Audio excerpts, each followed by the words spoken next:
pembaringan terakhir aku berbisik, Tuhan, Engkau ada di sini.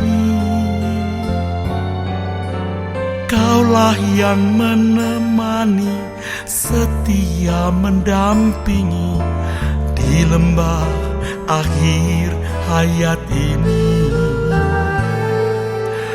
Ku menantikan apa yang telah Engkau janji, bawaku ke negeri abadi,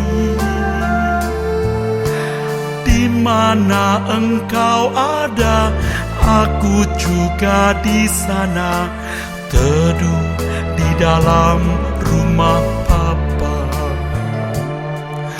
Terdengar bahana kidung surgawi, penghuni sorga gegap memuji, sanjungan bagi Sang Maharaja, iring berpulangnya hamba yang setia.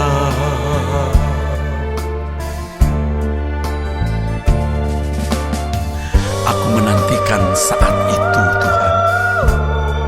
Aku tahu, aku percaya Engkau ada di sana. Sesuai janji-Mu, Engkau menemani, mendampingi aku selamanya, sampai di langit baru, bumi baru. Ku menantikan apa yang telah Engkau janji, bawaku ke negeri abadi, di mana Engkau ada, aku juga di sana, teduh di dalam rumah Bapa. Terdengar bahana kidung surgawi, penghuni surga gegap memuji, sanjungan bagi Sang Maharaja, iring berpulangnya hamba yang setia. Terdengar bahana kidung surgawi, penghuni surga gegap memuji, sanjungan bagi Sang Maharaja, iring berpulangnya hamba yang setia, iring berpulangnya hamba yang setia.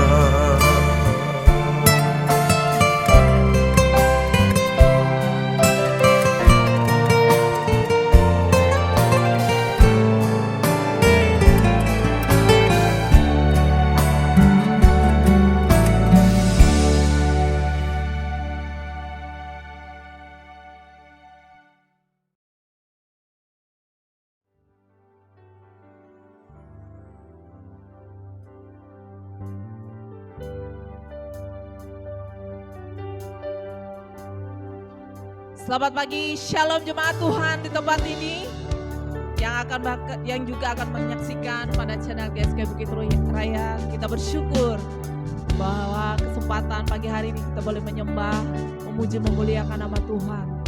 Baik Bapak Ibu Saudara terkasih, sebelum kita memulai ibadah kita pagi hari ini, kita bersama-sama bangkit berdiri, kita mengucapkan pengakuan iman rasuli. Bersama gereja-gereja dari segala abad dan segala tempat, Gereja Suara Kebenaran Injil mengakui pengakuan iman rasuli dan mengajarkannya. Aku percaya kepada Allah, Bapa yang Maha Kuasa, Khalik langit dan bumi, dan kepada Yesus Kristus, Anak-Nya yang tunggal, Tuhan kita, yang dikandung daripada Roh Kudus, lahir dari anak darah Maria, yang menderita sengsara di bawah pemerintahan Pontius Pilatus, disalibkan, mati dan dikuburkan, turun ke dalam kerajaan maut. Pada hari yang ketiga, bangkit pula dari antara orang mati, naik ke surga, duduk di sebelah kanan Allah, Bapa yang Maha Kuasa, dan akan datang dari sana untuk menghakimi orang yang hidup dan yang mati. Aku percaya kepada Roh Kudus, gereja yang kudus dan am, persekutuan orang kudus, pengampunan dosa, kebangkitan orang mati, dan hidup yang kekal. Amin.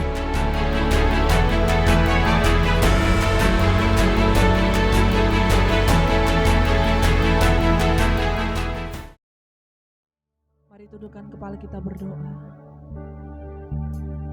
Bapa kami yang ada di dalam kerajaan surga, dimuliakanlah nama-Mu. Datanglah kerajaan-Mu, jadilah kehendak-Mu di bumi seperti di surga. Ini kami anak-anak-Mu datang menyembah Engkau Tuhan. Dengan segala kerinduan hati kami, masuk dalam hadirat-Mu Tuhan. Menyembah, memuji, memuliakan Engkau Allah, Elohim Yahweh yang hidup, pemilik hidup kami. Berkati kami ya Bapa. Urapi setiap kami yang datang dengan segala kerendahan hati. Bapa, kami juga mendoakan saudara kami, saudara seiman kami yang tidak dapat hadir bersama-sama di tempat ini. Apapun keadaan mereka Tuhan, Tuhan lawat, Tuhan jamah mereka Tuhan.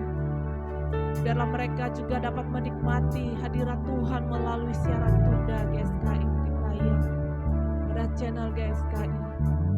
Bapa, ini kami Tuhan. Kami persembahkan pujian sembah kami di hadapan-Mu dengan ucapan syukur. Ini kami yang sudah berdoa dan mengucap syukur di hadapan-Mu Bapa. Amin. Mari Bapak Ibu Saudara terkasih, kita dalam hadirat menyembah Dia.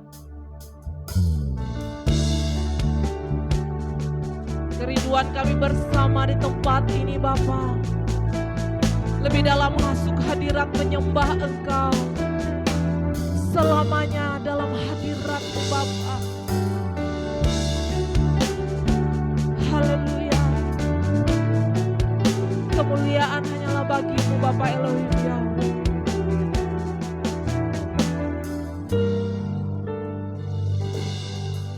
Bawalah aku sampai hadirat-Mu, ruang maha suci di tempat yang tinggi. Angkatlah aku sampai hadirat-Mu, merasakan indah kemuliaan-Mu. Perkenankan-Ku tinggal di rumah-Mu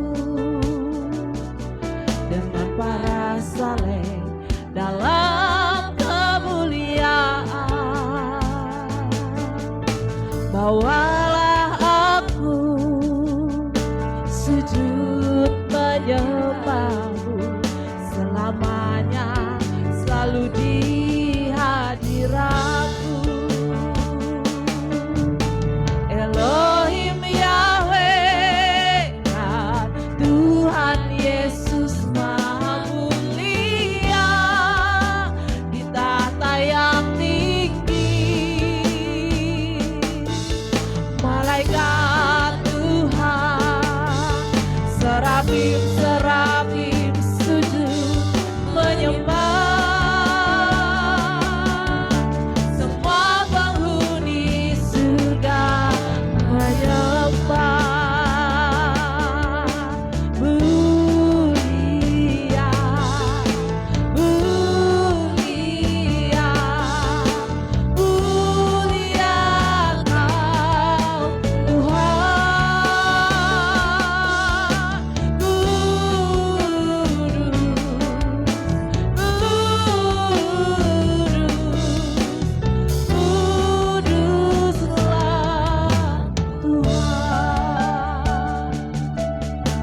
Bapak Ibu, biarlah pujian ini menjadi doa kita di hadapan Bapa pagi ini. Amin.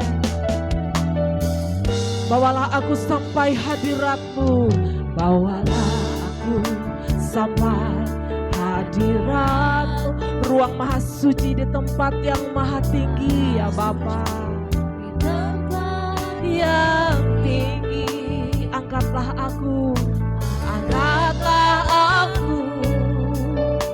sampai hadirat, merasakan hadirat-Mu Tuhan.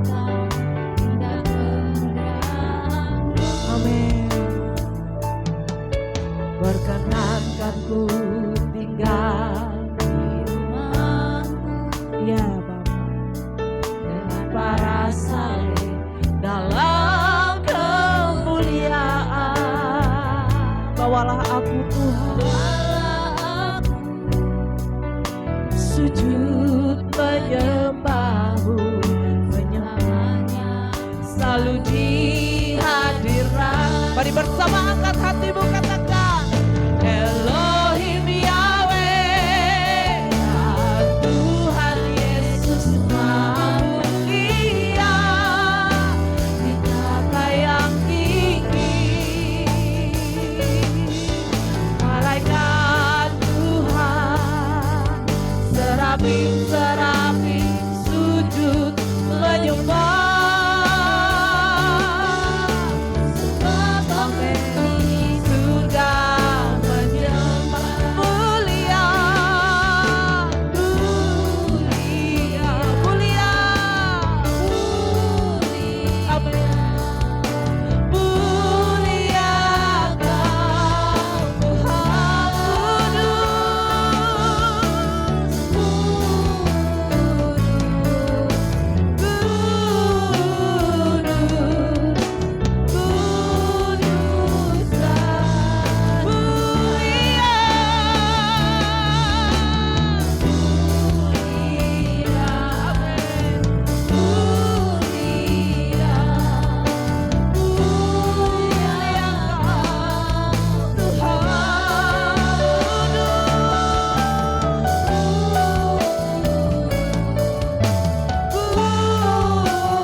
Mengundang Bapak Ibu untuk berdiri. Mari kita menghadap Bapa, naikkan pujian ini sebagai kerinduan kita di hadapannya. Bawalah aku sampai hadirat-Mu ya Bapa, ruang maha suci di tempat yang tinggi. Angkatlah aku, amin.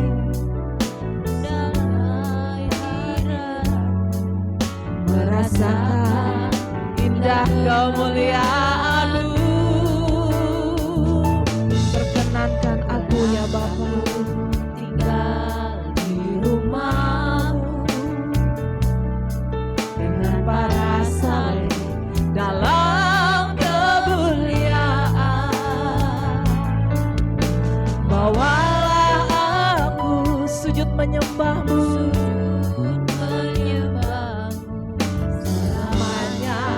selalu di hadirat. Angkat hatimu, katakan Elohim Yahweh, Tuhan Yesus Maha Mulia yang tinggi. Malaikat Tuhan, serafim-serafim sujud menyembah.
lagi mulia.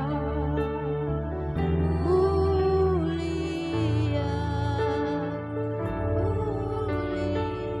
Amin. mulia Kau Tuhan, Kudus namamu, kudus, kuduslah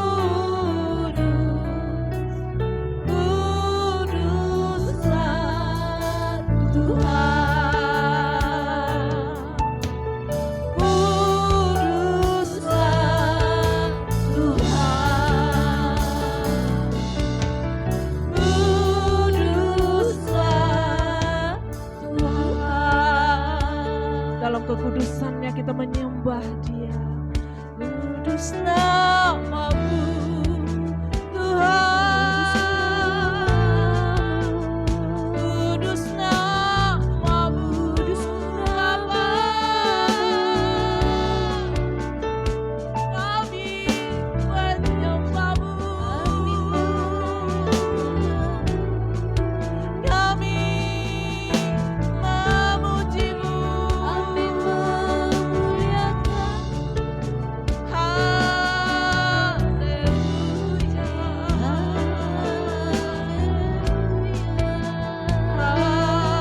Haleluya. Kami menyembahmu, Elohim Yahweh.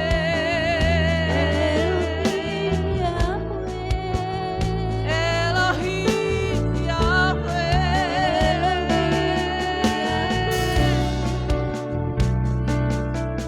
Kami menyembahmu.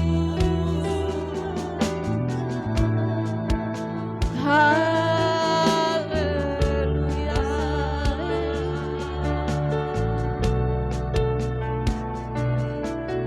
Haleluya. Haleluya.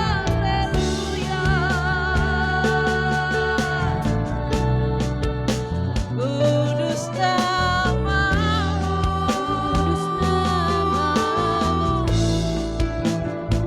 Bapa yang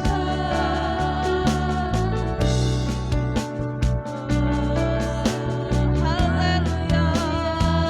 Haleluya. Terpujilah namamu.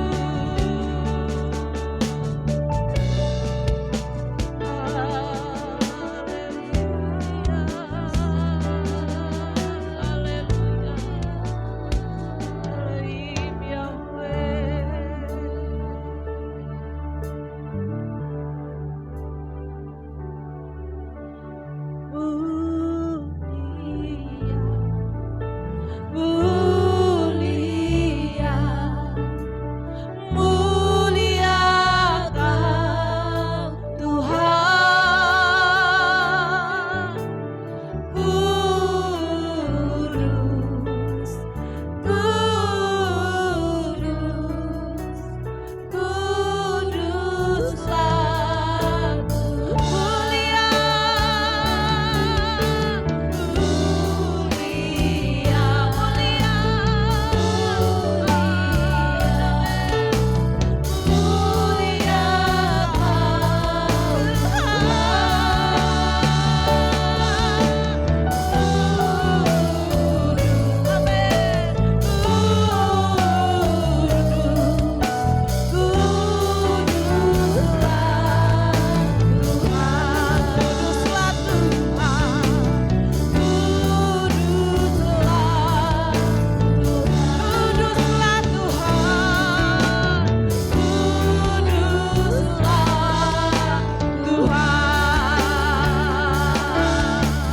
Amin.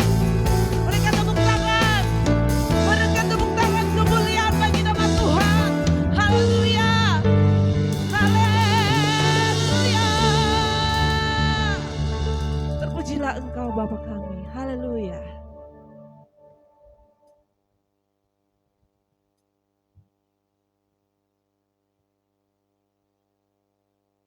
Kita siap bersorak-sorai, amin.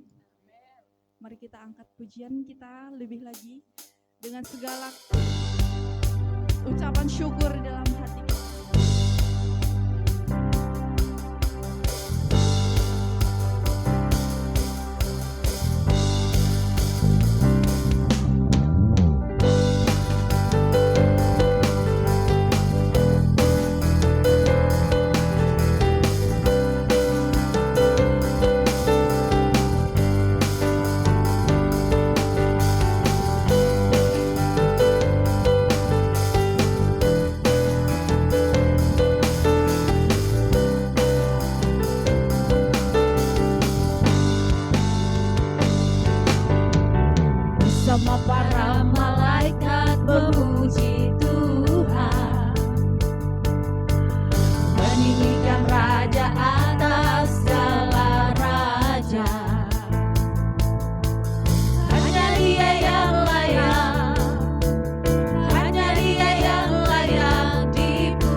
Bapak Ibu.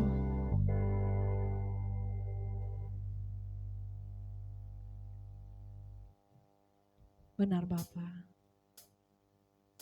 hanya Engkau yang kami ingin, hanya Engkau yang kami rindukan, hanya Engkau yang kami butuhkan. Tiada yang lain ya Bapa. Hari ini sampai selamanya, sampai kekekalan nanti ya Bapa. Kami hanya ingin hidup dalam hadirat-Mu menyenangkan. Hanya Kau yang ku ingini, hanya Kau yang ku butuhkan. Engkau napas hidup abadiku. Tiada kehidupan tanpa-Mu, hanya Kau yang ku nantikan,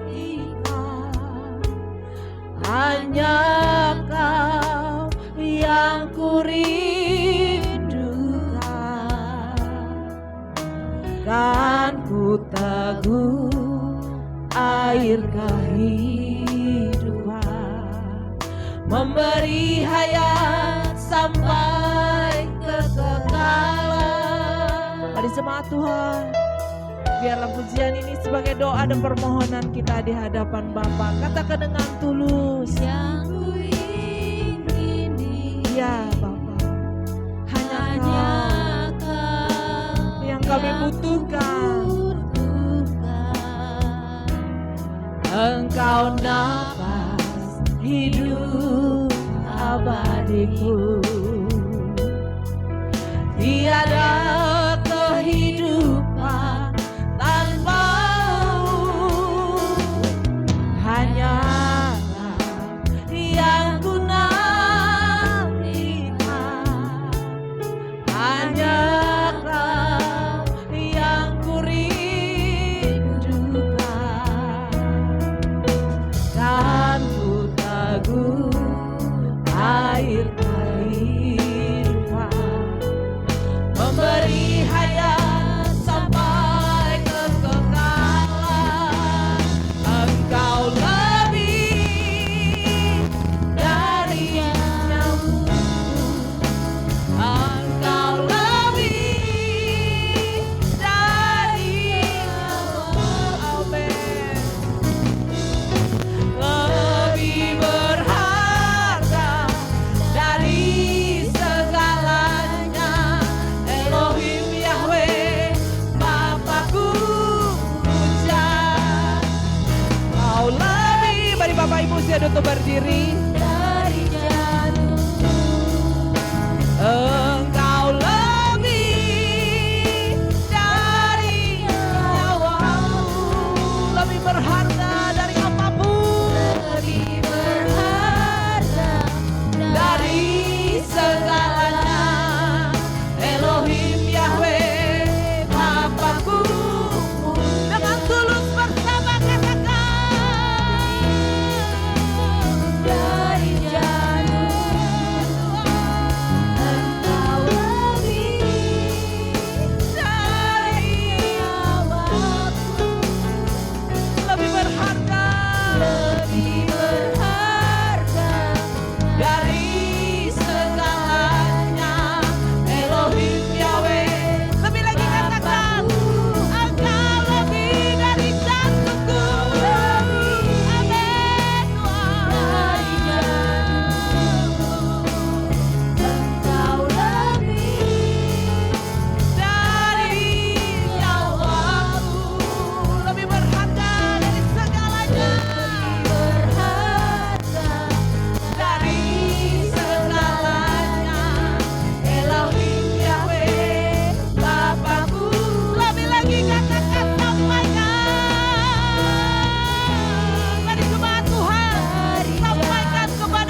gereja katakan dengan lembut. Engkaulah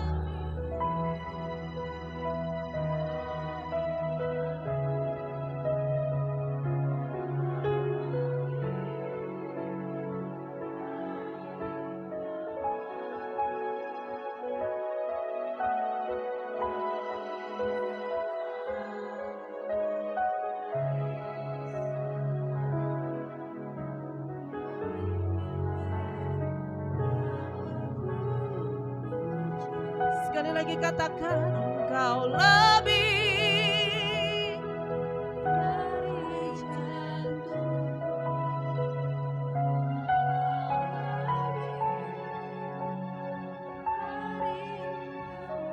Ini pengakuan kami jemaat-Mu Tuhan, kekasih-Mu Tuhan.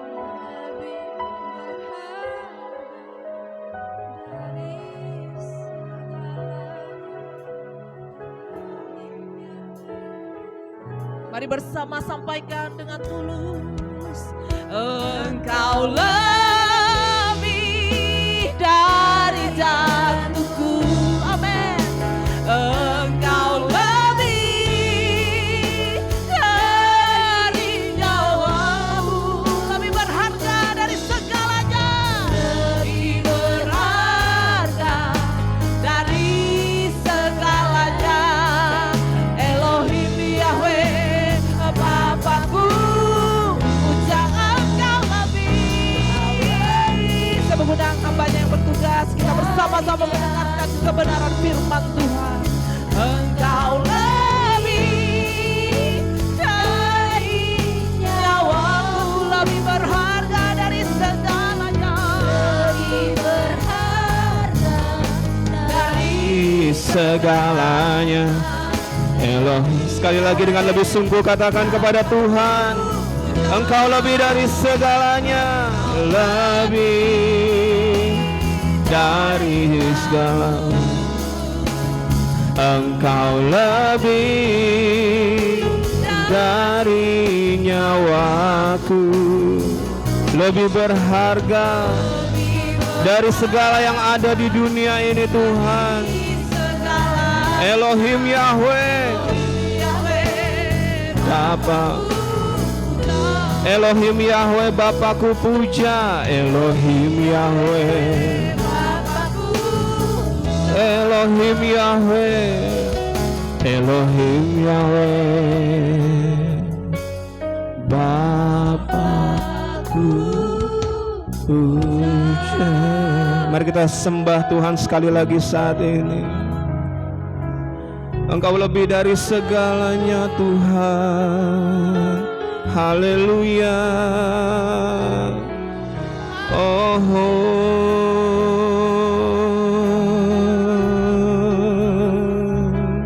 Kiara lama ya rasi karama ya ralama ya rasa.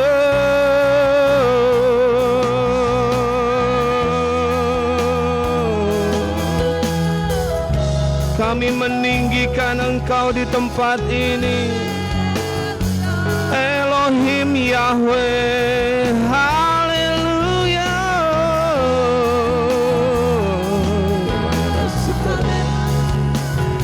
Kiria ralamoya dasakaria bakasika maralamoya das. Kiria masakania nalamoya kasidia makaralamoya dasikaramo.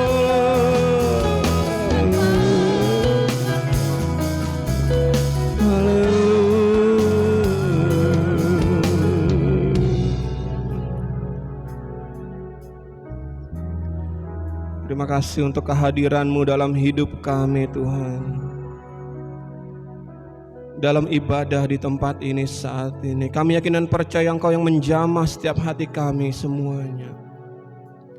Lembutkan hati kami seperti tanah yang subur untuk menerima benih firman Tuhan, kebenaran firman Tuhan yang akan menjadi terang bagi jalan kami. Terima kasih Tuhan. Berbicaralah kepada kami, setiap kami pribadi masing-masing Tuhan, karena kami mengasihi Engkau dengan sungguh-sungguh, dan kami tahu Engkau lebih lagi mengasihi kami. Terima kasih Tuhan, terima kasih. Haleluya. Amin. Puji Tuhan. Silakan duduk. Shalom. Luar biasa saudara, di tengah segala sesuatu yang terjadi dan apa yang sedang terjadi di dunia ini, kita tetap masih bisa beribadah. Puji Tuhan. Karena banyak orang di luar sana yang tidak bisa beribadah gitu kan saudara. Termasuk saya berapa minggu yang lalu mau beribadah tapi tidak bisa ya begitu. Tapi tetap beribadah ya, maksud saya beribadah di gereja gitu ya kan. Puji Tuhan, kalau masih bisa saudara harus bersyukur. Harus mengucap syukur. Mari kita buka Alkitab kita di dalam kitab Hagai. Saya dulu pernah khotbah ini, cuman saya lupa di ibadah umum atau di ibadah yang lain, tapi kita mau kembali merenungkannya ya. Hagai di dalam perjanjian lama itu sudah dekat-dekat Malayaki saudara ya. Di pasal yang pertama, mulai ayat yang kedua.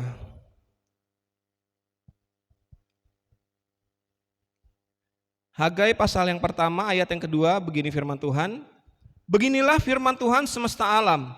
Bangsa ini berkata, sekarang belum tiba waktunya untuk membangun kembali rumah Tuhan. Maka datanglah firman Tuhan, kita baca ayat 2 dan selanjutnya. Maka datanglah firman Tuhan dengan perantaran Nabi Hagai, bunyinya, apakah sudah tiba waktunya bagi kamu untuk mendiami rumah-rumahmu yang dipapani dengan baik, sedang rumah ini tetap menjadi reruntuhan. Oleh sebab itu beginilah firman Tuhan semesta alam. Perhatikanlah keadaanmu, kamu menabur banyak tetapi membawa pulang hasil sedikit. Kamu makan tetapi tidak sampai kenyang. Kamu minum tetapi tidak sampai puas. Kamu berpakaian tetapi badanmu tidak sampai panas.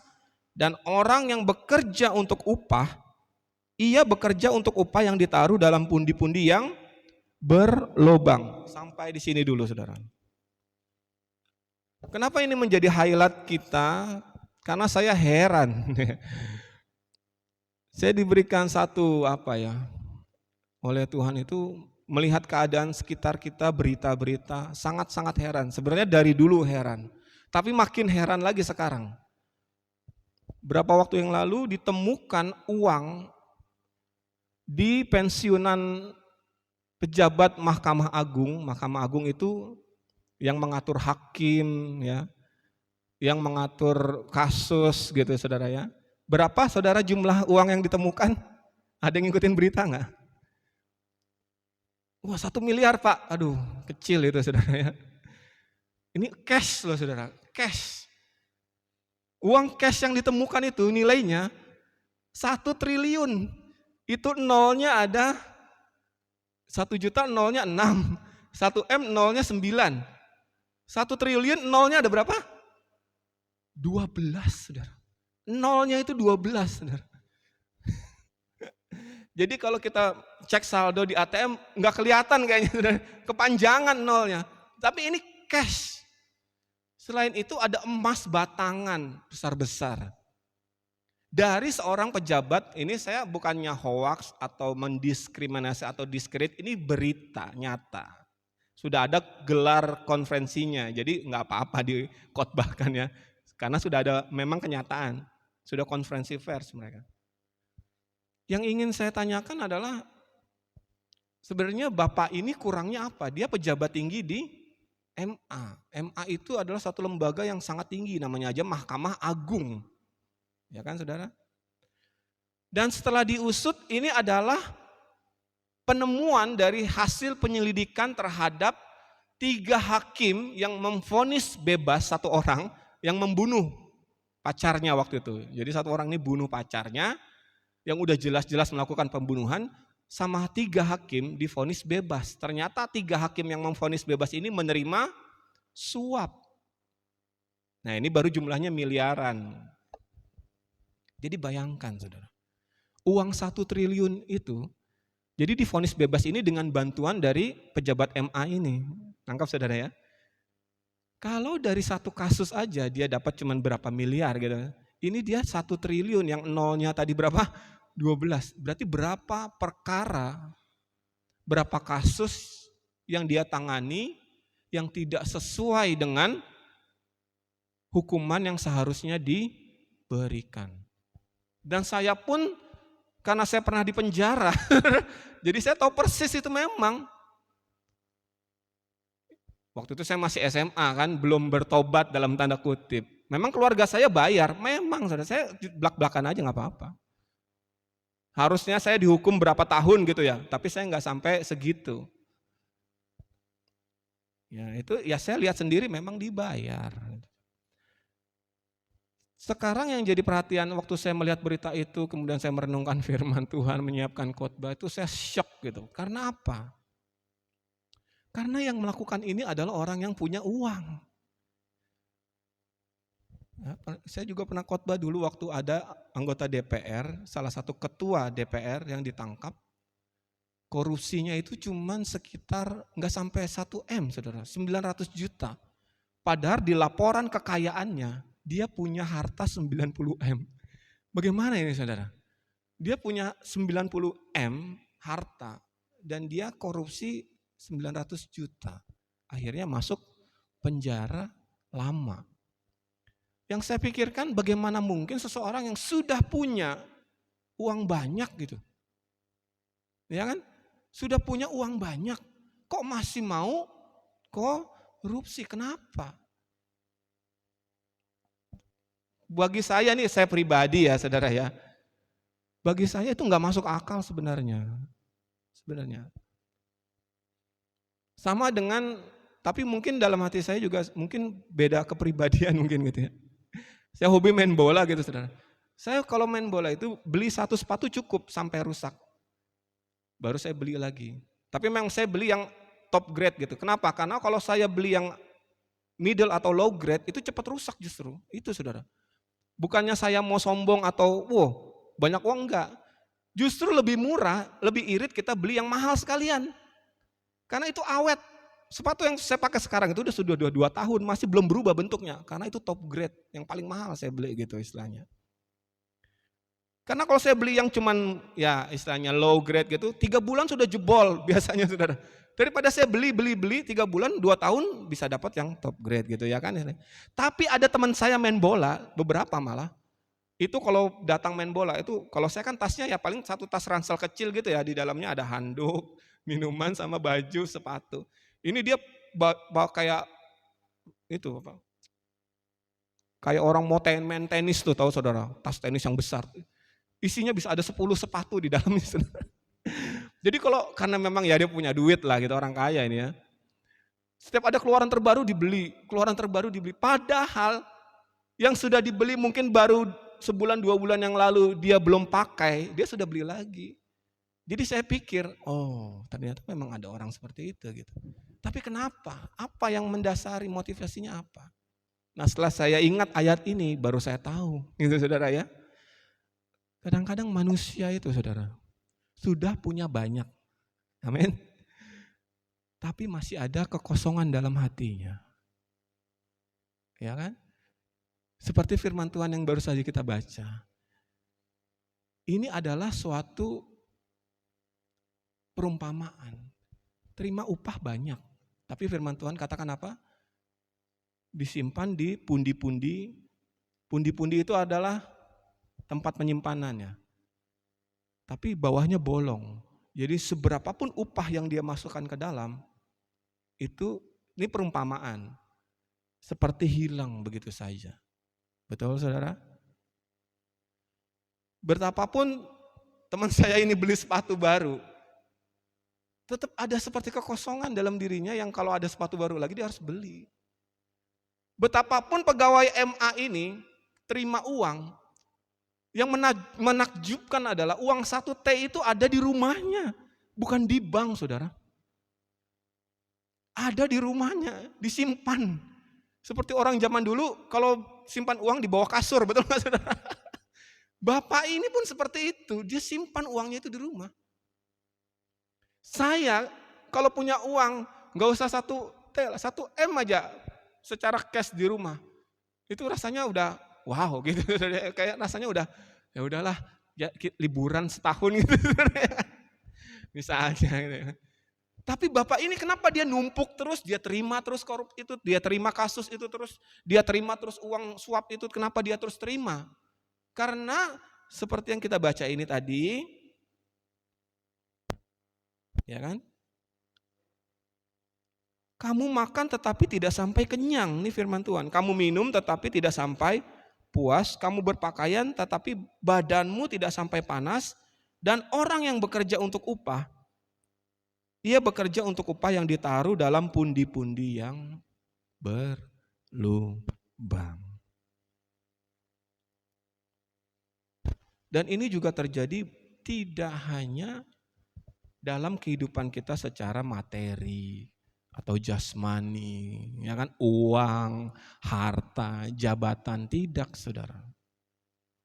Firman Tuhan ini juga berbicara bagi kita sekarang yang hidup di zaman perjanjian baru ini, walaupun tidak ada bedanya.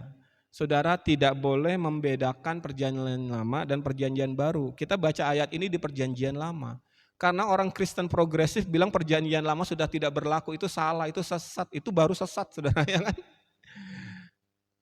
Karena Tuhan kita, Tuhan Yesus sendiri waktu dia hidup dengan jelas dia berkata bahwa dia datang untuk menggenapi hukum Taurat, bukan menghilangkan, bukan, tapi menggenapi. Artinya hukum Taurat itu masih berlaku.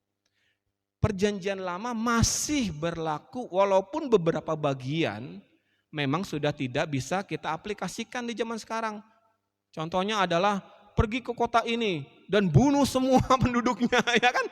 Memang ada, firman Tuhan itu ada di dalam perjanjian lama. Bahkan sampai kepada kambingnya, ternaknya harus dipotong gitu. Nah, baru ayat itu baru tidak berlaku.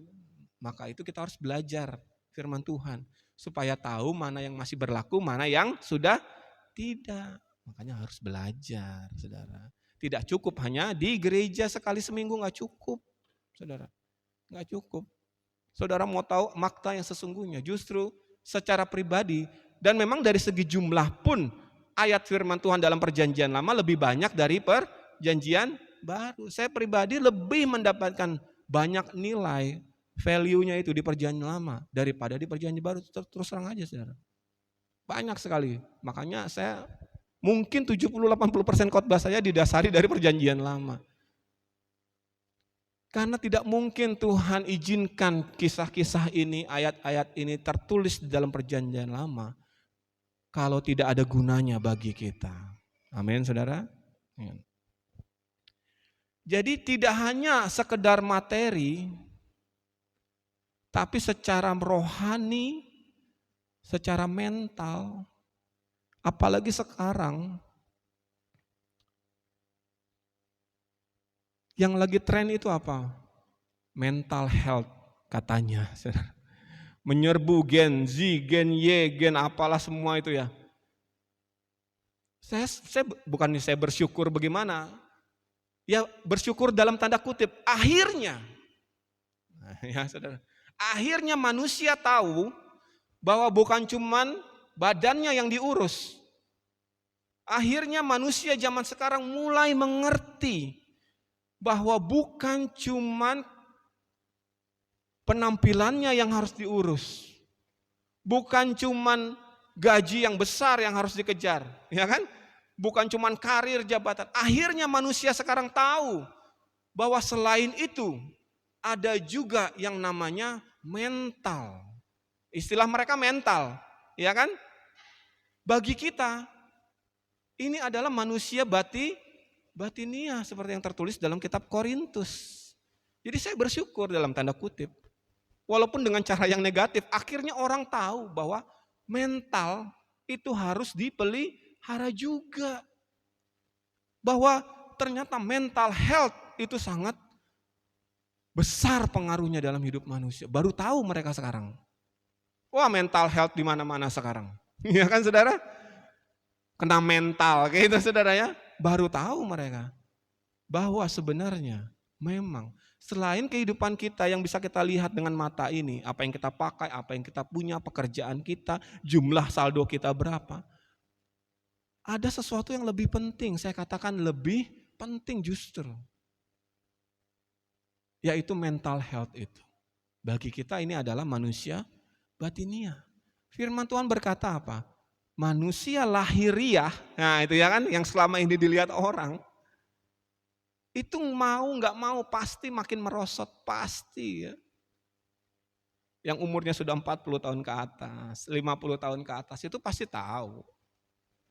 Makin lama makin merosot. Kalau yang anak-anak muda nih belum begitu tahu gitu ya secara lahiriah. Tapi suatu waktu akan ada satu titik di mana metabolisme kita mengalami reverse atau pembalikan. Dulu saya kalau kena luka cepat sembuh, sekarang saya perhatikan. Makin lama sembuhnya. Ya memang karena metabolisme semakin di umur tertentu dia mencapai kebalikan. Ya kan? Rambut yang dari kecil tumbuh hitam, mulai umur tertentu jadi putih. Itulah reverse metabolisme harus dihadapi. Manusia lahiriah kita semakin lama semakin merosot. Adik-adik ya, belum waktunya, tapi nanti suatu saat.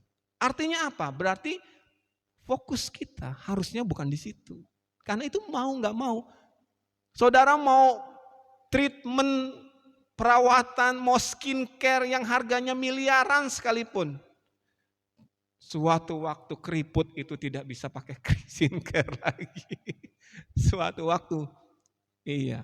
Sewaktu-waktu ginjal kita akan menyerah dengan segala macam minuman berwarna yang kita minum. Makanya sekarang saya usahakan minumnya air putih aja. Yang bikin rusak ginjal itu apa? Minuman berwarna. Waktu minuman berwarna masuk, ginjal akan berusaha untuk menjernihkannya. Gitu, saudara. Tapi pada satu titik dia akan capek juga. Semuanya ya, pankreas kita, hati kita, semuanya punya fungsi masing-masing untuk membuat kita sehat, ya kan? Membuat kita bergerak. Tapi suatu waktu mereka, semua organ ini akan menyerah. Suatu waktu akan menyerah, saudara. Berarti harus kita fokuskan usaha kita. Makanya saya bilang, saya bersyukur kita semua ada di gereja ini dan nanti yang nonton YouTube. Kenapa, saudara? Karena salah satu tanda dan salah satu tempat di mana kita memperhatikan batiniah kita atau mental health kita adalah 100% di gereja. 100%, saudara.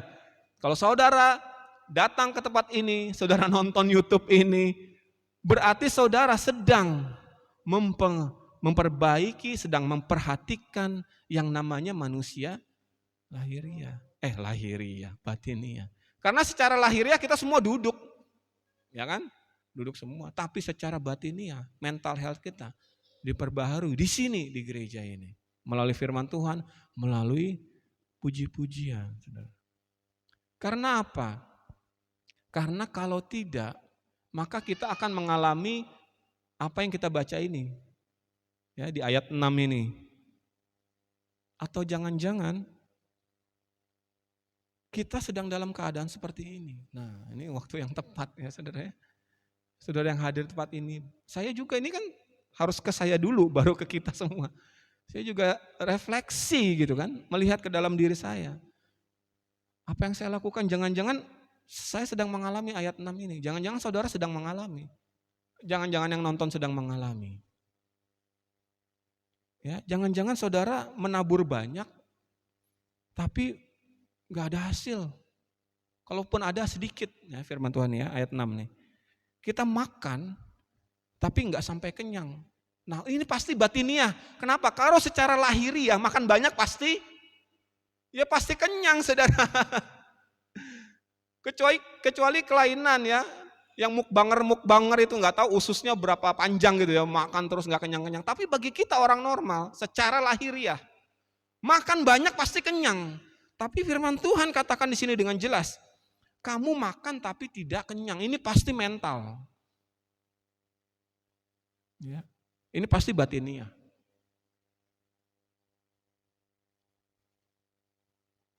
Kamu minum tapi tidak sampai puas, udah jelas ini pasti batinia. Karena bagi kita yang normal, minum 1 botol air mineral yang besar itu udah pasti puas, saudara ya. Tapi ini dikatakan nggak bisa puas. Berarti apa yang diminum itu salah. Berarti apa yang dimakan itu salah karena tidak bisa mengenyangkan dan tidak bisa melepas dahaganya. Itu yang terjadi sama pejabat MA itu ya saudara ya. Ya nggak apa-apa kan balik ke situ ya. Ini kan contoh nyata. Itu yang terjadi sama anggota DPR, dia ketua, salah satu ketua DPR, karena DPR itu ada beberapa ketua ya kan. Yang punya harta 90 M, tapi dia korupsi. Masih. Karena dia minum, kok masih haus gitu. Dia makan, dalam tanda kutip makan duit gitu ya kan, kok masih kurang. Dia menabur, begitu mau panen, nggak ada yang dipanen. Akhirnya korup, ya kan? Akhirnya ada orang mau kasih dia uang, diterima. Padahal dia punya uang, punya. Pejabat MA itu nyimpan uang di rumah. Kalau kita nyimpan uang di bank kan nggak kelihatan saudara, ya kan? Tapi orang ini nyimpannya di rumah, jadi setiap dia pulang ya kan, dilihatnya itu uang 1 triliun saudara. 1 triliun tuh bertumpuk-tumpuk. Kalau saudara melihat konferensi persnya itu dari sampai kameranya tuh kayaknya nggak muat tuh ya. Uangnya dari ujung ke ujung tuh uang semua. Saudara. Dia tiap hari lihat. Tapi setiap ada kasus lagi itu kan kejahatan. Setiap ada kejahatan terjadi masih diambil duitnya. Tidak bisa dipuaskan.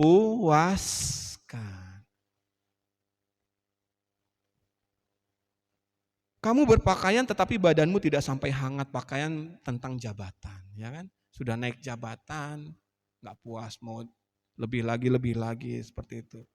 Pakaian berbicara mengenai kehormatan, ya kan?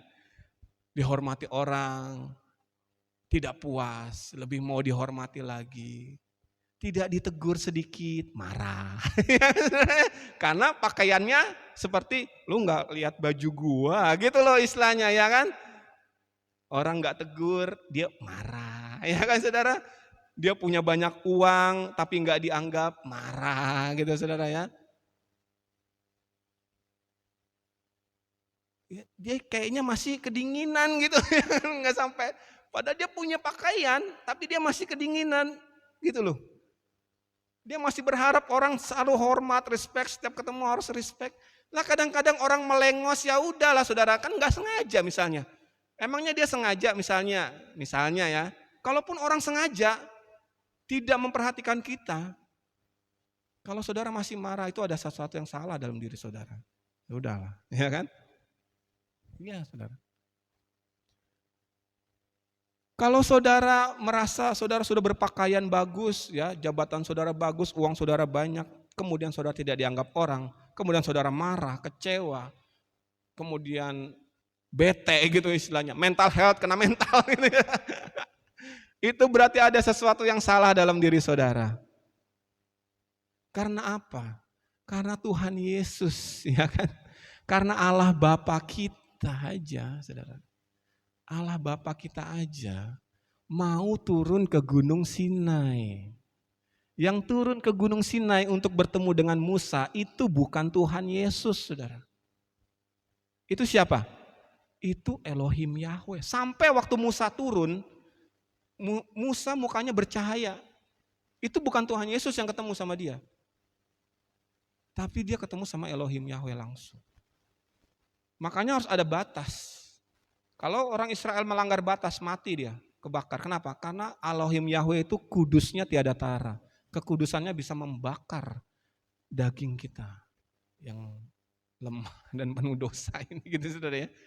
Bayangkan Elohim Yahweh mau turun ke gunung untuk bertemu dengan manusia untuk menyerahkan 10 perintah Allah, 2 loh batu itu. Ingat ceritanya saudara? Diserahkan langsung ke tangan Musa. Lah kita baru punya duit berapa sih? Ya kan? Udah sombongnya setengah mati, luar biasa. mental health. Ya, saudara ya. Berarti ada yang salah, dia berpakaian tapi tidak sampai panas. Kemudian yang terakhir apa di sini? Dan orang yang bekerja untuk upah, ia bekerja untuk upah yang ditaruh dalam pundi-pundi yang berlubang. Udahlah, ini kita semua ngalamin, saya pun ngalamin, saudara. Iya kan? Kerja terus kerja, kepala jadi kaki, kaki jadi kepala, banting tulang, tulang dibanting gitu ya, saudara. Tapi kayaknya kurang terus. Ya. Kurang terus. Banyak teman-teman saya ya yang rekan-rekan kerja saya, kalau saya dengar keluhan mereka itu ya, Pak, kenapa? Saya bilang, gaji saya itu Pak, numpang lewat katanya. Apa maksudnya numpang lewat? Saya bilang gitu. Iya Pak, begitu gaji masuk langsung cicilan motor, ya kan? BPJS, yang PDAM, dan sekarang yang paling besar apa? Shopee Pay Later, ya kan? Semua pay letter itu saudara ya, menghancurkan ekonomi ibu-ibu dan bapak-bapak ya, yang bikin mereka bilang uang gaji saya numpang lewat Pak. Gitu. Tapi sekali lagi, itu bisa di-manage saudara ya kan, bisa di-manage. Buktinya masih bisa hidup loh. Orang Indonesia ini luar biasa. Kejadian di Bali, turis-turis di Bali waktu tahu gaji rata-rata Indonesia itu kaget saudara. Ya ini, dan kenyataan saya di Palangka. Ya saya bekerja saudara tahu kan? Ada orang digaji 1,5 juta di Palangka ini. 1,5 juta aja gajinya. Punya anak 2 masih kecil-kecil, hidup saudara. Istrinya nggak kerja, hidup saudara. Luar biasa kita di Indonesia ini. Orang bule kaget dengarnya, 1,5 juta kalau dikurskan dolar tuh berapa sih saudara? $100 kalau nggak salah ya kan? Orang bule $100 tuh sekali makan. Iya, coba aja lihat menu-menu di Amerika, di New York gitu ya. Sekali makan tuh $30 harganya. Satu hari makannya orang Amerika bisa untuk 1 bulan hidup orang Indonesia. Luar biasa nggak tuh ya? Tapi sekali lagi, ini tidak bicara mengenai lahiriah, oke? Makanya saya bilang tadi, sekecil apapun gaji kita bisa di-manage, bisa hidup, saudara. Bisa hidup. Saya juga waktu pertama kali saya jadi full timer, saudara ya. Walaupun saat itu masih punya orang tua ya saudara, tapi saya memberanakan diri jadi full timer. Gaji saya tahu nggak berapa saudara? 60.000 tahun 1996. Saya menyerahkan diri jadi full timer, saya tinggal di gereja saudara. Walaupun saya punya rumah, saya tidak tinggal di asrama waktu saya kuliah. Walaupun om saya yang punya GBI waktu itu saudara ya. Ya ini intermezzo sedikit ya. Kenapa saya benci ya, bukan benci ya, maksudnya nggak respect banget sama orang yang punya uang tapi sombong, saya nggak respect sama sekali saudara, mohon maaf ya kalau kata-kata saya mungkin agak kasar, tapi karena saya punya om ya, yang istilahnya Om Beni Gerungan, salah satu pendiri GBI, tapi rendah hatinya luar biasa. Dan dia yang masukin saya ke seminari Bethel, dan tapi saya tahu ya saudara, Om Beni ini sangat-sangat dihormati saudara. Termasuk oleh gembala senior kita Pak Eras. Tapi saya sengaja, saya tidak mau ngomong, kalau saya ini ponakannya saudara. Waktu saya masuk itu, gak mau ngomong saya. Jadi saya masuk seperti orang biasa aja gitu. Dan Om Beni bilang, Roland kamu pelayanan di tempat Om ya. Dia punya gereja GBI Ebenezer.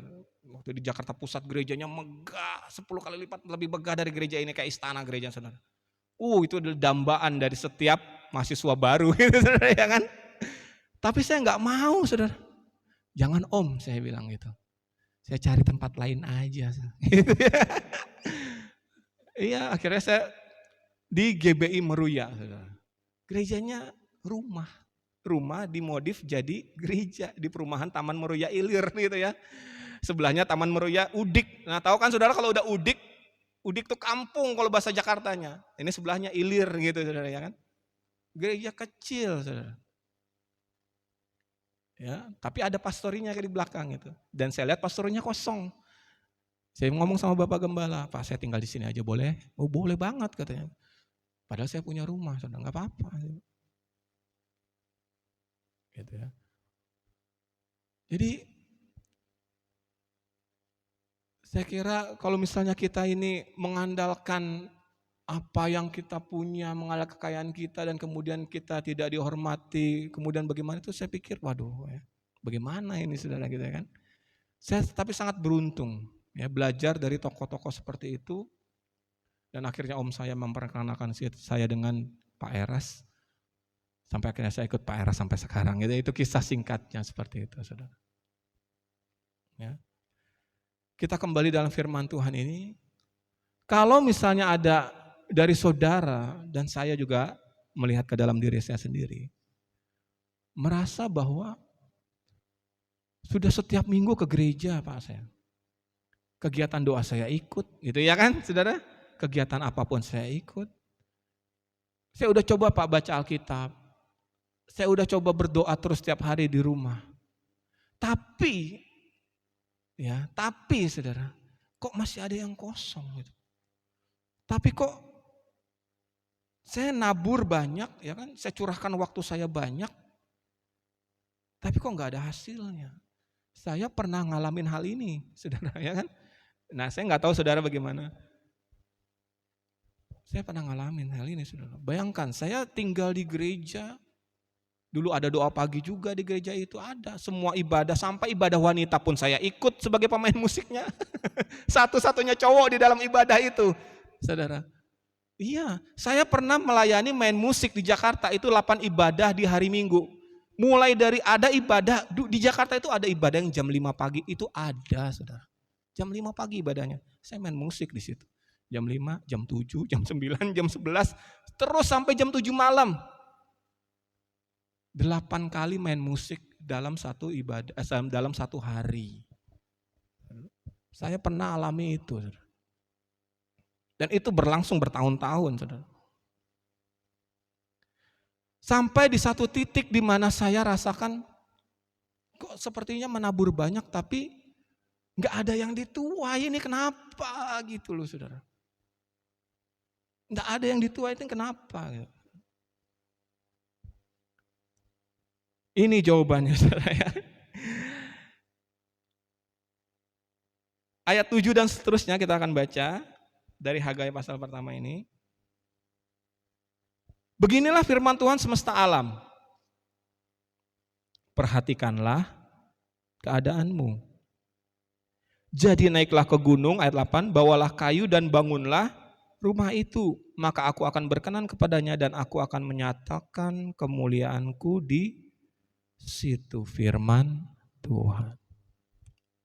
Akhirnya disitulah saya mulai mengerti mengenai tabernakel atau rumah Tuhan. Bahwa sebenarnya firman Tuhan 1 Korintus 3 ayat 16 gak usah dibuka saudara ya kan. Tubuhmu adalah apa? Bait Allah. Di situ saya mulai syok gitu. Ya, setelah bertahun-tahun melayani saya baru dapat saudara ya kan. Di situ saya mulai fokus waktu itu saudara. Menguliti ya segala sesuatu mengenai tabernakel itu. Saudara. Dari pintu gerbang sampai pagar belakang. Apa maksud Tuhan dengan hal ini? Apa maksud dengan Hagai pasal 1 ini? Kenapa Tuhan ingin kita memperbaiki rumah Tuhan? Yang ada di dalam tubuh kita. Yang ada dalam hidup kita. Karena saudara, selama ini kita fokus di ayat yang kedua. Beginilah firman Tuhan semesta alam. Bangsa ini berkata, sekarang belum tiba waktunya untuk membangun kembali rumah Tuhan. Ayat yang keempat, apakah sudah tiba waktunya bagi kamu untuk mendiami rumah-rumahmu yang dipapani dengan baik, sedangkan rumah ini tetap menjadi apa saudara?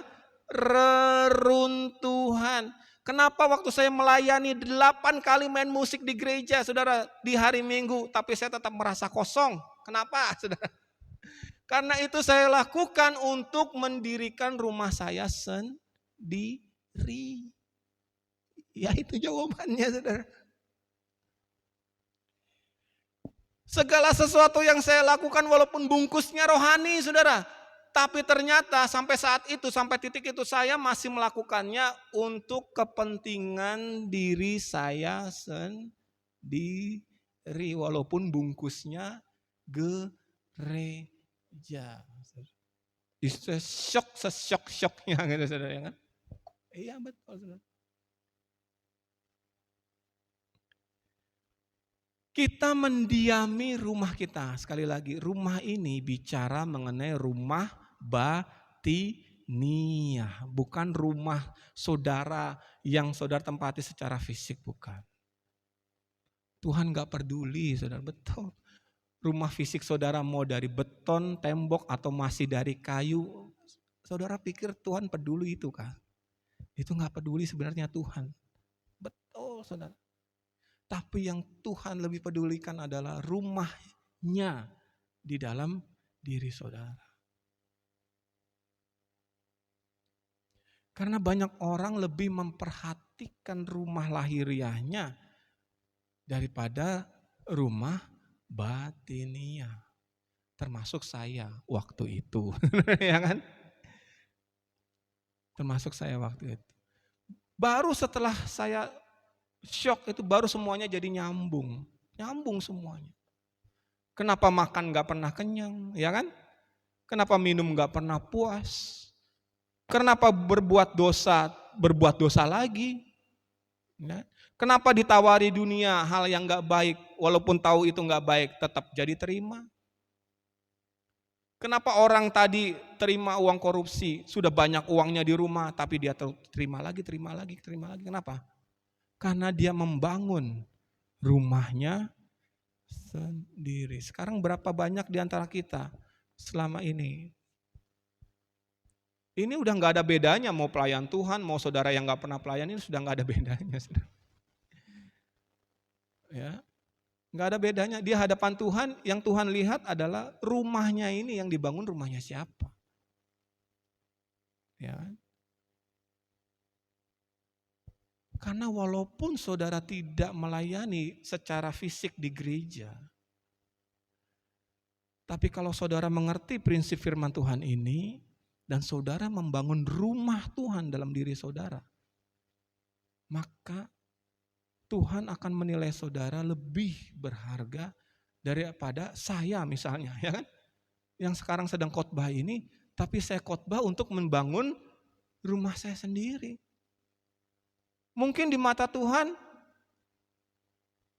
justru saudara yang lebih berharga daripada saya.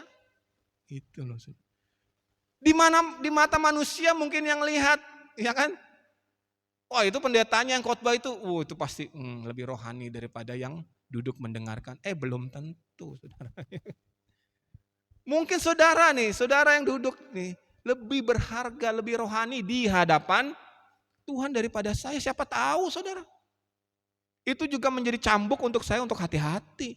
Jangan mentang-mentang saya berdiri di tempat ini kemudian saya merasa aman saudara. Ya kan? Jangan kemudian, ini bagi saya nih saya sedang ngomong kepada diri saya sendiri saudara, ya kan? Jangan sampai saya merasa aman, zona nyaman dan merasa oke lah santai gitu kan, nggak bisa. Karena ya kita baca lagi di Hagai pasal yang pertama tadi adalah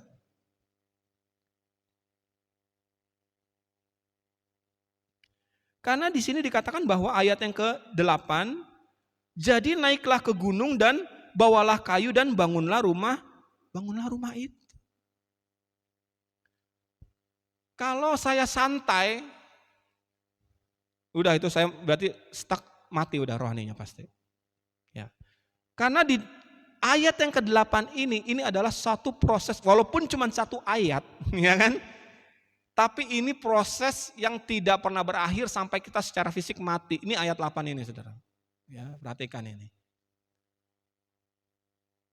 Mungkin ini cuma satu ayat ya, gampang aja kita baca. Jadi naiklah ke gunung, bawalah kayu. Saudara tahu nggak? Naik ke gunung nggak bawa kayu aja udah sulit.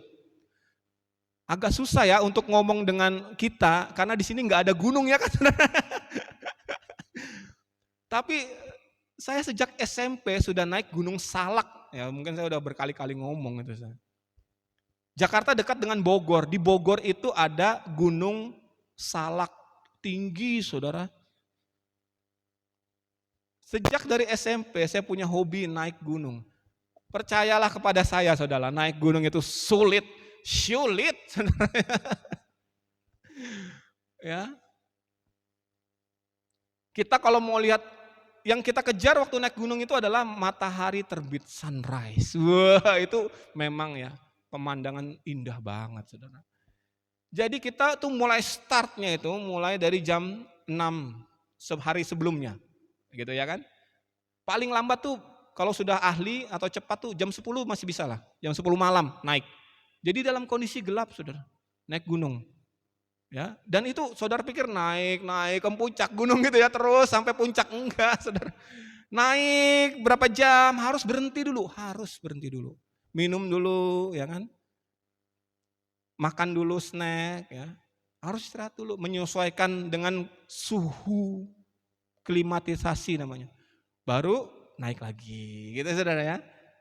Sampai pas waktunya, begitu sampai di puncak. Itu mataharinya mulai set. Wah, itu luar biasa dah saudara. Itu cuma bawa ransel aja saudara, carrier namanya. Itu susah. Apalagi ini Tuhan katakan apa? Jadi naiklah ke gunung, bawa apa saudara? Bawa kayu, bukan kayu bakar. Bawa kayunya untuk apa saudara? Kalimat selanjutnya jelas berkata, bawa kayu untuk bangun rumah. Bawa kayu buat bangun rumah kira-kira besar atau kecil saudara? Ini yang dibangun rumah Tuhan, bait Allah, gede. Susah. Maka aku akan berkenan kepadanya dan akan menyatakan kemuliaan di situ. Wow, saudara. Pada saatnya nanti kemuliaan Tuhan yang dinyatakan itu bukan pada waktu kita masih hidup, tapi pada waktu kita sudah selesai di dunia ini. Jadi kalau saudara hidup santai, tidak mengejar kekudusan, pasti ada yang salah dalam hidup kita, pasti itu. Karena dalam firman Tuhan ini dan dalam firman-firman Tuhan yang lainnya, hidup ini adalah perjuangan naik ke gunung. Kalau saudara merasa berat, ya itu pas berarti. Oke? Kalau saudara merasa dalam hidup ini menjaga kekudusan, menjaga omongan, menjaga hati, ya kan? Menjaga kewarasan, mental health, itu kok rasanya sulit banget. Berarti saudara di jalur yang tepat saudara, tepat. Mungkin saudara ngerasa, kenapa ngurus anak susah banget, gitu ya kan? Kenapa orang tuaku kok kayak gini? Kenapa pekerjaanku seperti ini? Kenapa kondisi keuanganku seperti ini? Itu berarti saudara tepat tempatnya, itu pas banget. Pas banget, itulah cara Tuhan bagi kita untuk naik ke gunung dan membangun rumah Tuhan yang sudah jadi reruntuhan. Betul. Pada waktu kita bertobat, rumah Tuhan di dalam hidup kita ini sudah jadi reruntuhan semua saudara. Sejak Adam dan Hawa jatuh dalam dosa, kita mewarisi dosa itu. Kita meyakini di GSKI ini bahwa manusia lahir itu membawa dosa turunan. Jadi istilahnya apa? Saudara lahir, saya lahir, kondisi bait Allah itu dalam diri kita masing-masing, semua kita adil. Semuanya berupa reruntuhan, semua. Dan pada waktu kita bertobat, pada waktu kita percaya Yesus sebagai Tuhan, pada waktu kita menyerahkan diri kepada Elohim Yahweh, apakah pada saat itu rumah Tuhan dalam hidup kita langsung jadi? Pertanyaannya itu saudara. Berani jawab saudara? Jawabannya adalah saya berani jawab. Tidak. Rumah Tuhan tetap menjadi reruntuhan pada waktu kita percaya kepada Tuhan Yesus.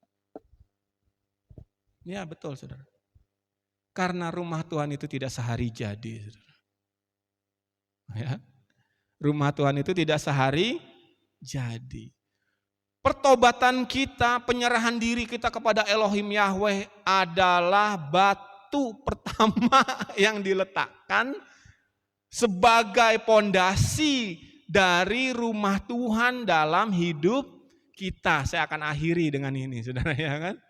Sekarang sudah berapa batu yang sudah saudara letakkan di dalam hidup saudara? Apakah sudah jadi pondasinya belum? Apakah sudah jadi temboknya belum? Apakah sudah jadi atapnya belum? Tapi saya pastikan belum jadi seluruhnya. Karena kalau sudah jadi, maka waktunya kita untuk menghadap. Itu yang benarnya, itu idealnya. Jadi intinya adalah selama kita masih hidup di dunia ini berarti kita harus bekerja, berarti kita harus naik gunung terus, dan kita harus melengkapi. Loh Pak, tapi firman yang Tuhan yang lain berkata, Tuhan Yesus naik ke surga untuk menyiapkan rumah bagi kita. Betul, betul. Kita bekerja sama dengan Tuhan Yesus. Karena tanpa Tuhan Yesus, kita tidak layak bangun rumah itu saudara. Amin saudara, enggak layak. Atas dasar apa kita? Karena kita lahir sudah berdosa. Tapi karena Tuhan Yesuslah, kita dilayakkan untuk bangun rumah itu. Luar biasa Tuhan kita. Dan bagi kita orang Kristen yang tidak menggunakan kesempatan itu saudara. Oh my God, ya kan saudara? Wow, tapi saya sedih kenapa? Karena ada orang Kristen yang bahkan dia tidak tahu bahwa dirinya adalah rumah Tuhan. Ya enggak saudara? Bahwa Yesus sudah melapangkan jalan. Istilahnya ya ini perumpamaan boleh setuju boleh enggak. Tuhan yang kasih tanahnya gitu loh saudara. Tuhan sudah beli tanahnya, ini loh tanahnya, sertifikatnya udah atas nama kita masing-masing. Amin saudara. Tapi yang harus bangun itu siapa? Yang harus bangunnya kita, bukan Tuhan Yesus. Ya. Jadi ini saya akhiri dengan ini saudara. Dengan pertanyaan ini, sudah sampai di mana rumah kita, rumah saudara, rumah saya juga nanya sama diri saya sendiri ya. Sudah sampai di mana rumah kita di dalam kerajaan sorga. Karena kita bangunnya, ini salah paham orang begini saudara. Nanti saya akan jadi kudus kalau saya sudah masuk sorga, salah. Betul saudara? Nanti kalau sudah saya masuk sorga, rumah saya sudah lengkap, salah saudara. Apa yang kamu tabur itu yang kamu tuai, firman Tuhan jelaskan. Apa yang kamu akui di bumi, diakui di surga. Apa yang kamu kerjakan di bumi ini, itu yang kamu bawa ke surga. Itu firman Tuhannya. Kalau saudara tidak pernah bekerja untuk membangun rumah batiniahmu di dunia ini, jangan harap saudara masuk surga punya rumah. Berarti kalau saudara rumahnya tidak ada, berarti saudara tidak layak masuk langit baru dan bumi baru. Yang mau tinggal di mana saudara? Orang-orang yang tidak punya rumah dan orang-orang yang mohon maaf rumahnya belum jadi, tempatnya bukan di situ, tapi tempatnya di neraka. Karena neraka tidak ada rumah, yang ada hanya lautan api hukuman. Gak usah bangun rumah kalau masuk neraka. Saudara. Kalau saudara mau masuk neraka tidak usah bangun rumah, tidak usah susah payah jaga kekudusan, bekerja untuk Tuhan, ya kan? Belajar sabar, belajar rendah hati, belajar kemurahan hati, tidak usah. Gampang masuk neraka tuh. Gak perlu bangun rumah di sana, tinggal nyemplung ke lautan api aja di sana. Tapi bagi kita yang mau masuk surga, bangun rumah itu. Karena kalau rumah itu tidak dibangun, bahkan kalau rumah itu setengah jadi, mohon maaf, saudara gak bisa. Hangus. Seperti door prize itu kalau disebut namanya gak ada, hangus saudara ya kan. Tanahnya ada, orangnya gak ada, ya hangus. Tanahnya ada tapi baru pondasi, baru tembok sebelah lagi hangus. Bye-bye. Makanya firman Tuhan berkata, orang-orang yang namanya tercatat dalam kitab kehidupan masih bisa dicoret. Mohon maaf. Pada waktu kita percaya kepada Tuhan Yesus, kita percaya kepada Elohim Yahweh, secara otomatis nama saudara tercantum dalam kitab kehidupan kerajaan surga. Iya. Tapi kalau rumahnya nggak jadi, itu sertifikat tanahnya kan, saya bilang. Tapi kalau rumahnya nggak jadi, rumah itu nama saudara dengan sendirinya dihapuskan.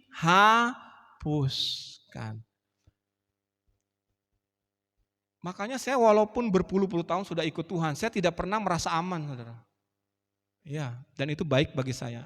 Karena saya harus ngecek terus, masih enggak di jalur Tuhan, masih enggak saya bangun rumah Tuhan, masih enggak saya naik ke gunung bawa kayu.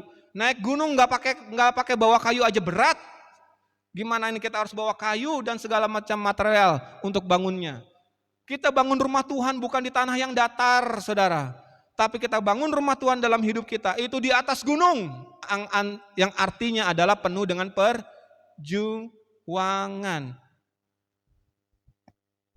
Saudara, kok khotbahnya serem amat, Pak? Ya, udah waktunya kayaknya, saudara, ya kan? Udah waktunya.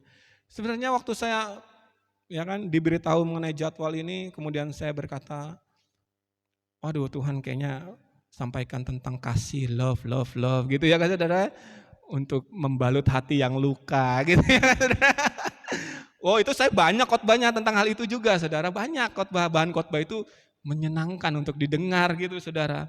Dan saya sudah siapkan itu sebagai alternatif, ya kan. Bagaimana Tuhan mencintai kita.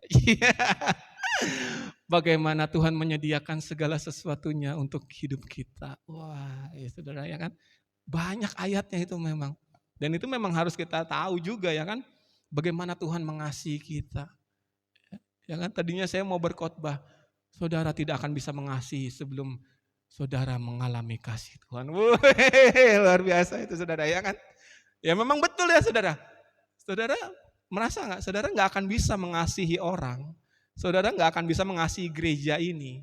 Saudara nggak akan bisa mengasihi keluarga, mengasihi istri, mengasihi suami, mengasihi anak, mengasihi orang tua, kalau saudara tidak lebih dulu menerima kasih yang murni dari Tuhan. Karena pada prinsipnya manusia ini kalau disakiti dia pasti ingin membalas menyakiti. Itu udah hakikat manusia. Maka itu seorang manusia hanya bisa mengasihi orang yang menyakiti dirinya hanya dengan apa, saudara?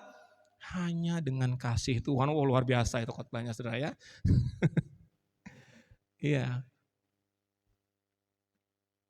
Dan kasih Tuhan itu, firman Tuhan berkata, selalu baru setiap hari, harus dialami. Ya, tapi ini waktunya untuk berbicara mengenai perjuangan. Karena apa? Karena kasih Tuhan itu akan menyertainya. Nanti saudara akan mengalami sendiri. Kalau saudara jujur kepada Tuhan, di mana sekarang saudara berada? Sebelum kita berjuang, sebelum kita naik ke gunung bawa kayu, masa Tuhan tidak menguatkan kita? Ya kan? Itu. Kita nggak mungkin, saudara, dengan kekuatan kita sendiri naik gunung, bawa kayu, bangun rumah Tuhan. Mustahil. Mustahil saya katakan. Tapi kalau saudara ada niat dan mulai bergerak untuk melakukannya, percayalah. Di situ kekuatan Tuhan akan mulai terjadi. Saudara akan nggak habis pikir, kok bisa? Di situ kasih Tuhan. Kasih Tuhan menyelimuti saya, menyelimuti saudara. Sehingga hal-hal yang membuat kita terheran-heran itu akan terjadi. Kok bisa? Kok bisa aku mengampuni dia dengan tulus walaupun dia menyakiti aku? Itu salah satu perjuangan membangun rumah Tuhan. Amin, saudara. Karena makanya saya bilang, membangun rumah Tuhan ini mental ngomongnya, batiniah. Segala sesuatunya berhubungan dengan jiwa kita, dengan rohani kita. Makanya saudara akan mengalami itu, saudara. Hal-hal yang membuat kita nggak enak. Seharusnya kita sudah berbuat baik tapi kita difitnah. Inilah bahan baku dan material terbaik untuk rumah Tuhan. Iya saudara. Nah makanya saya bilang dengar dulu firman Tuhan dan jalani. Ya kan saudara. Nanti Tuhan akan bukakan satu persatu bahwa sesungguhnya membangun rumah Tuhan ini bicara mengenai batinia. Gak ada hubungannya dengan materi, gak ada hubungannya dengan berkat Tuhan secara materi, dengan uang, gak ada hubungannya. Tapi ada hubungannya dengan apa? Dengan semakin besarnya hati kita dibuka Tuhan. Bisa menerima kelemahan orang, saudara. Bisa bekerja sama dengan orang yang harusnya tidak mungkin saya kerja sama orang ini. Tapi untuk kemuliaan nama Tuhan saya bisa. Kayak gitu-gitu saudara nantinya. Iya, kayak gitu-gitu nanti jadinya saudara. Tadinya saya tidak bisa menerima orang ini di rumah saya. Tadinya saya nggak terima dengan kelakuan anak saya yang sudah saya asuh dari kecil sekarang memberontak, membangkang, berani melawan orang tuanya. Nanti saudara akan lihat. Tuh, anak saya sudah berani ngelawan saudara sekarang ya kan. Udah berani. Kalau sesuatu yang dia lihat saya perintahkan dia nggak setuju, dia sudah mulai berani. Sekarang udah mulai berani. Apakah kita masih bisa mengasihi dia dengan tulus? Nah, itu ya kan? Orang yang kita asuh, yang kita ayomi, kita penuhi semua kebutuhannya, tiba-tiba melawan kita. Apakah kita tulus mengayominya, memeliharanya? Itu berbicara mengenai membangun rumah Tuhan dalam hidup kita. Ya saudara, akan terbuka dengan sendirinya. Apa yang Tuhan mau dalam hidup kita, dalam membangun rumah Tuhan itu. Materialnya seperti apa, ya kan saudara? Saudara akan mulai mengalami kepekaan. Ya kan, saudara sudah bekerja dengan keras, tiba-tiba rekan kerja saudara menghina saudara gitu ya kan. Menjatuhkan saudara di depan bos saudara misalnya. Tapi saudara sadar, wah ini kesempatan untuk meraih bahan rumah Tuhan di dalam hidupku. Ini emasnya. Ini adalah emasnya misalnya ya kan. Bingkai emas untuk figura fotoku nanti di rumah Tuhan. Wah gitu saudara ya kan. Semakin berat kesulitan yang kita hadapi untuk dalam kita membangun rumah Tuhan. Semakin tinggi nilainya itu nanti di kerajaan surga nanti.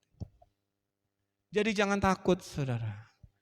Mengenai kasih dari Tuhan itu pasti saudara akan rasakan. Karena tidak mungkin, sekali lagi saya katakan, tidak mungkin kita membangun rumah Tuhan kalau Tuhan tidak mengasihi kita. Amin saudara. Tidak mungkin. Karena semua dasarnya adalah karena kasih Tuhan dalam hidup kita. Tuhan tidak ingin kita masuk neraka saudara. Makanya Tuhan Yesus naik ke sorga untuk menyediakan rumah bagi kita. Karena dia tidak ingin satupun dari kita yang hadir di tempat ini maupun yang nonton di YouTube ini. Tidak ada satupun yang Tuhan inginkan untuk masuk neraka, tidak. Semuanya kita. Tuhan ingin kita semua dengan kasih-Nya yang luar biasa. Tuhan ingin kita semua, nanti kita ketemu lagi di langit baru dan bumi baru, amin saudara. Tapi kita harus punya rumah dulu di sana. Baru kita bisa kumpul lagi, ya kan? Harus punya rumah dulu di kerajaan sorga. Fokuskan diri saudara untuk hal itu. Untuk kita yang melayani kita bukan supaya dilihat orang, amin. Tapi untuk menjadi bahan bangunan di dalam kerajaan sorga. Ya saudara yang tidak melayani gak apa-apa. Gak apa-apa saudara. Dalam hidup saudara. Makanya saya bilang tadi mungkin saudara bisa menghasilkan bahan bangunan yang lebih berharga daripada kami yang ada di depan ini. Kenapa? Karena mungkin saudara lebih sungguh-sungguh mengasihi Tuhan. Saudara lebih sungguh-sungguh berdoa. Saudara lebih sungguh-sungguh memelihara anak saudara. Bekerja untuk keluarga saudara. Saudara lebih sungguh-sungguh mengurus ini, mengurus itu. Walaupun tidak ada hubungannya sama sekali dengan organisasi gereja apa yang saudara lakukan. Tapi saudara lakukannya dengan sepenuh hati dan sesuai dengan firman Tuhan. Maka itu adalah bangunan bagi rumah saudara di dalam kerajaan surga. Tetap semangat lakukan itu saudara ya kan. Jangan berpikir, oh untuk supaya bisa rumahnya lebih megah saya harus masuk dalam pelayanan, harus naik mimbar. Itu salah saudara. Salah besar itu saudara. Ya, karena dalam firman Tuhan tidak ada itu. Tidak ada disebutkan hal itu dalam firman Tuhan.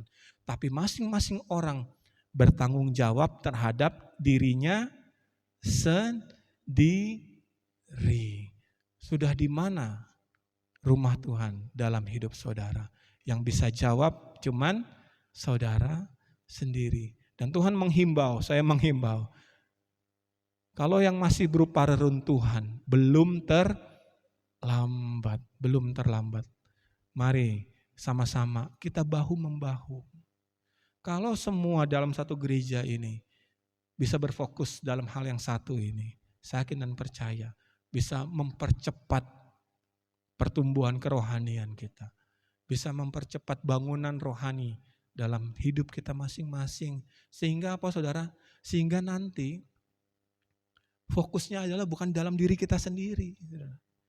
Harusnya gereja ini, GSKI ini, ya sudah sekian lama berdiri. Harusnya sudah mulai menjangkau keluar lebih lagi. Betul nggak saudara?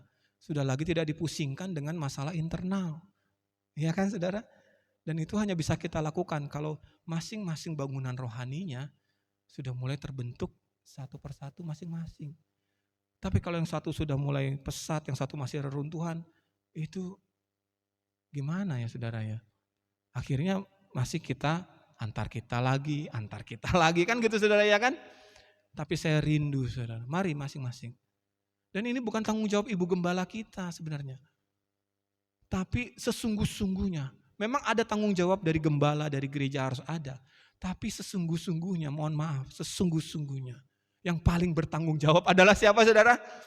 Adalah diri kita sendiri. Mau apapun usaha yang gereja lakukan. Tapi saudara tidak ada respon sama sekali. Aduh, mau bagaimanapun saudara, tidak akan ada efeknya. Jadi yang paling menentukan pertumbuhan rohani kita, pembangunan rumah Tuhan kita, yang paling menentukan adalah diri kita sendiri. Amin buat firman Tuhan. Mari kita berdoa. Kita akan langsung berdoa dan saya mohon dengan hormat Kak Pendeta Ripka untuk berdoa bagi kita, bagi firman Tuhan dan langsung berdoa syafaat. Silakan Kak.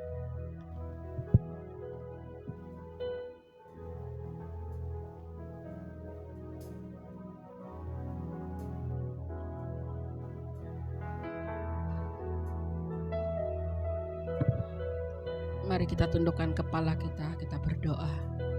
Kami sungguh bersyukur buat pagi hari ini, buat kebenaran firman-Mu Tuhan, yang terus mengingatkan dan mengajarkan kami, untuk kami lebih lagi membangun rumah kami, mempersiapkan diri kami Tuhan, semasa kami ada dalam dunia ini. Terima kasih Bapa di surga. Beri kami kekuatan memampukan pribadi lepas pribadi kami, baik kami yang hadir, mereka yang mendengarkan siaran tunda, bahkan jemaat-jemaat Tuhan yang bersama kami GSKI Bukit Raya. Tuhan ajarkan dan didik kami semuanya untuk kami lebih lagi memperhatikan hidup kami, supaya hidup kami benar-benar berkenan di hadapan Tuhan.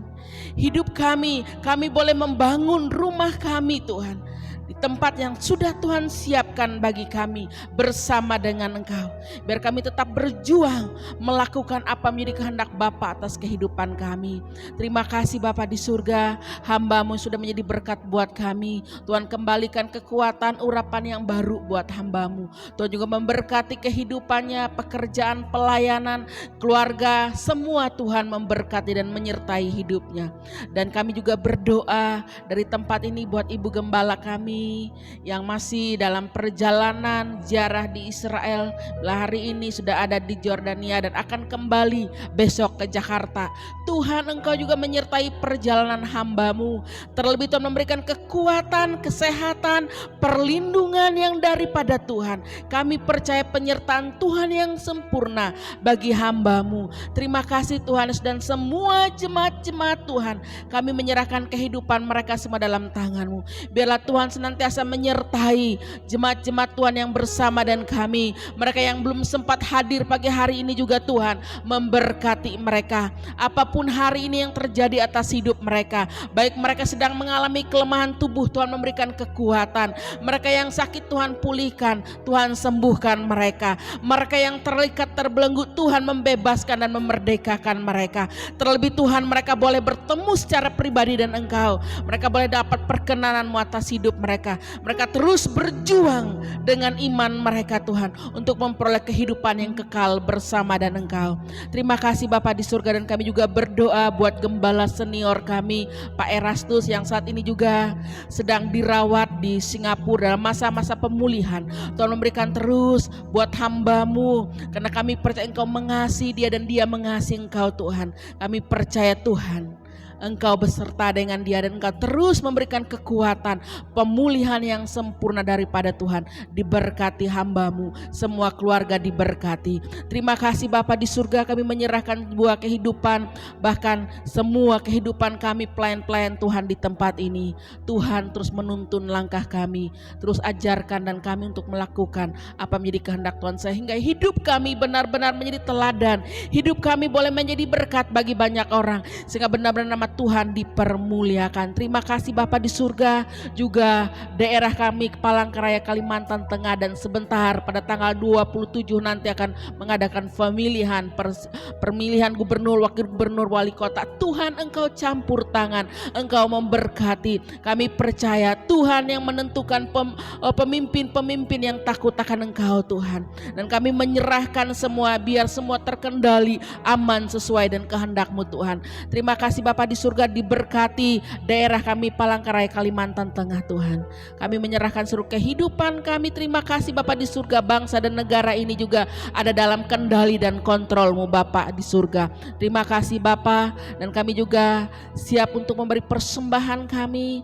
Terlebih kami boleh mempersembahkan hidup kami biar menjadi dupa yang berbau harum di hadapan Tuhan. Tuhan memberkati tangan-tangan yang memberi maupun yang tidak sempat memberi Tuhan. Biar semua untuk kepujian kemuliaan nama Tuhan dan untuk memperluas kerajaan-Mu di muka bumi ini. Terima kasih Bapa di surga, di dalam nama Tuhan Yesus Kristus kami siap untuk memberi. Haleluya. Amin.